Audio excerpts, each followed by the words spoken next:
Iran की बात देखिए, करज के पास IRGC बना रहा है नया अंडरग्राउंड बेस और इस पर मैं कोमोडोर काले साहब की प्रतिक्रिया भी लूंगा तस्वीरें दिखाते हुए।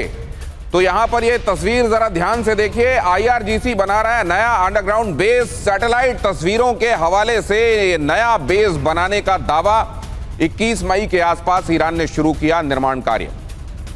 यह कहा जा रहा है कि करज के पास ये नया बेस बनाया जा रहा है और ये पहले से नहीं, 21 तारीख से ही शुरू हुआ। 21 मई के आसपास ईरान ने निर्माण कार्य यहां शुरू किया। तस्वीरों में पहाड़ी इलाकों में सुरंगों के मुहाने अब बहुत स्पष्ट दिखाई देने लगे।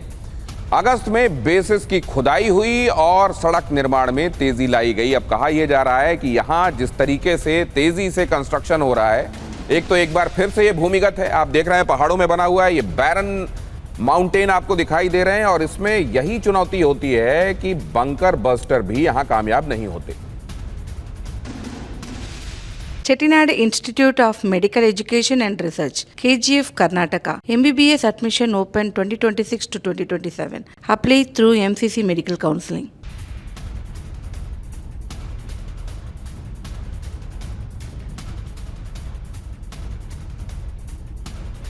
इस खबर पर और तफसील से इन तस्वीरों के साथ आपको आगे मैं जानकारी देता हूं, लेकिन फिलहाल आपको आगे लिए चलता हूं। यहां देखिए इराक के एरबिल में क्या हुआ। इराक के एरबिल में अंधाधुंध फायरिंग हुई है। किसने की है फायरिंग? टारगेट पर एरबिल की तेल रिफाइनरी, यहां की एक बड़ी महत्वपूर्ण तेल रिफाइनरी है जिसकी स्पेलिंग है LNAZ, लेकिन प्रोनाउंस किया जाता है लनाज। अज्ञात हमलावरों ने की रैपिड फायरिंग। यहां इराकी सुरक्षा बलों ने एरबिल रिफाइनरी क्षेत्र को घेरा। हमले के बाद लनाज रिफाइनरी के पास बढ़ा तनाव। यह भीषण गोलीबारी, जरा सुनिए यहां किस तरह के हालात रहे हैं रात भर।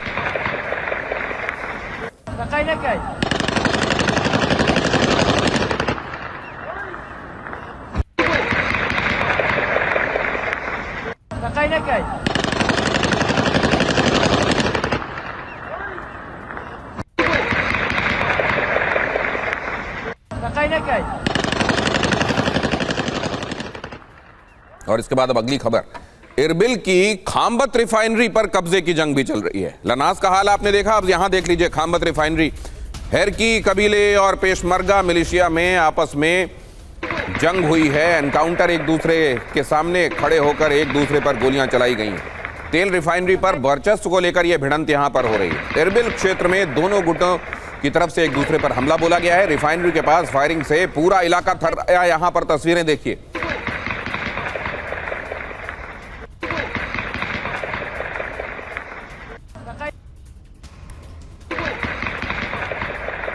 तो पहले आपने लनाज का हाल देखा, अब यहां खामबत का हाल देखिए। और इन दोनों जगहों पर जो हो रहा है वो असल में क्यों हो रहा है और ये रिजल्ट किस तरफ करेगा, किस तरफ जाएगा, ये भी हम आगे आपको बताएंगे। लेकिन फिलहाल ये आपको बता रहा है कि इराक कल पूरी रात थर्राता रहा गोलीबारी से। अब अगली खबर, होर्मुज के नियम तोड़ने वाले शिप को ईरान की तरफ से वार्निंग आई है। ईरानी नियम तोड़ने वाले जहाजों पर पाबंदी लगेगी। ईरान ने जुर्माने और जब्ती का ऐलान किया। ईरान ने कहा है कि जुर्माना भी लगाएंगे और जरूरत पड़ी तो इसको जब्त भी कर लेंगे। सहयोग करने वाले जहाज भी ईरान के टारगेट पर होंगे, यह भी कह दिया। ब्लैक लिस्ट से हटने के लिए कंपनियों को सबूत देने होंगे, ये बात भी कही गई है। तो अब ये पेचीदगी और ज्यादा बढ़ गई। ये खबर बहुत महत्वपूर्ण है, एक बार फिर से देखिए। होर्मुज के नियम तोड़ने वाले शिप को ईरान की वार्निंग। ईरानी नियम तोड़ने वाले जहाजों पर पाबंदी लगेगी। जुर्माने और जब्ती का ऐलान भी कर दिया गया है। यह कहा गया कि सहयोग करने वाले जहाज भी वो जहाज टारगेट पर होंगे जो ब्लैक लिस्ट से हटने के लिए जिन्होंने सबूत नहीं दिए हैं। अब ये इस पूरे इलाके का भविष्य, और क्योंकि ये इलाका दुनिया से अलग नहीं है, धरती से अलग नहीं है, तो जाहिर है इस वजह से दुनिया का भविष्य क्या होने वाला है, इस बात के मद्देनजर कि आगे डोनाल्ड ट्रंप एक अनाउंसमेंट कर सकते हैं और वो अनाउंसमेंट जंग को और विध्वंसक बनाने से लेकर और खतरनाक सैंक्शंस ईरान पर लगाने के संदर्भ में कुछ भी हो सकते हैं। तो अक्सर आपको ये लगता है कि बात लगता है बन रही है। अब दिन जिस तरीके से महंगाई वाले दिन खराब आते चले जा रहे हैं, हो सकता है कि फिर से राहत मिले, लेकिन ये राहत दूर ही होती जा रही है। एयर कॉमोडोर अर्थ के काले साहब, जिनके बारे में पहले ही कह चुका हूं, उनको बुलाऊंगा और करज में जो नया कंस्ट्रक्शन हो रहा है उसके बारे में उनसे समझेंगे। प्रोफेसर अमिताभ हमारे साथ विदेश मामलों के जानकार जुड़ रहे हैं। प्रोफेसर दीप्ति तनेजा, आर्थिक रूप से दुनिया कहां पर पहुंच गई है और आगे क्या दिखाई दे रहा है वो बताएंगी।